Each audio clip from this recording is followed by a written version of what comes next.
ఒక చిన్న గ్రామంలో సీత మరియు గీత అనే ఇద్దరు మంచి స్నేహితులు ప్రభుత్వ పాఠశాలలో కలిసి చదువుకునేవారు.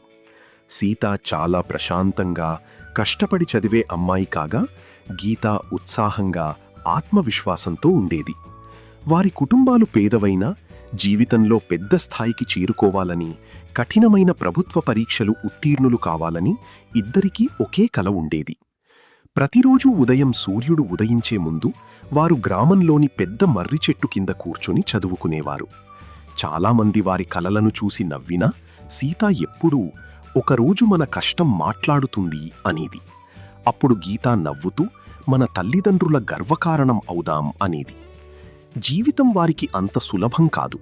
కొన్ని రోజులలో ఇంట్లో కరెంటు లేకపోవడంతో వీధి దీపాల కింద చదివేవారు. పండగల సమయంలో అందరూ ఆనందంగా గడుపుతుంటే వారు మాత్రం పుస్తకాలతోనే సమయం గడిపేవారు. చాలాసార్లు మాక్ టెస్టుల్లో ఫెయిల్ అయ్యారు, అలసిపోయారు, ఏడ్చారు కూడా. కానీ ఓటమిని ఒప్పుకోలేదు. చివరకు పరీక్ష ఫలితాల రోజు వచ్చింది. ఫలితాలు చూసే సమయంలో ఇద్దరి చేతులు వణికాయి. అకస్మాత్తుగా గీత ఆనందంగా అరుస్తూ, "సీతా, మనం సాధించాం" అంది. ఇద్దరూ అద్భుతమైన ర్యాంకులతో పరీక్షలో ఉత్తీర్ణులయ్యారు. కొన్ని సంవత్సరాల తర్వాత సీత ఐఏఎస్ ఆఫీసర్ అయ్యింది. గీత బ్యాంక్ మేనేజర్ అయ్యింది. వారి జీవితం పూర్తిగా మారిపోయింది. తమ తల్లిదండ్రులకు అందమైన ఇల్లు కట్టించారు. గ్రామంలోని పేద పిల్లలకు సహాయం చేశారు. అందరికీ ప్రేరణగా మారారు.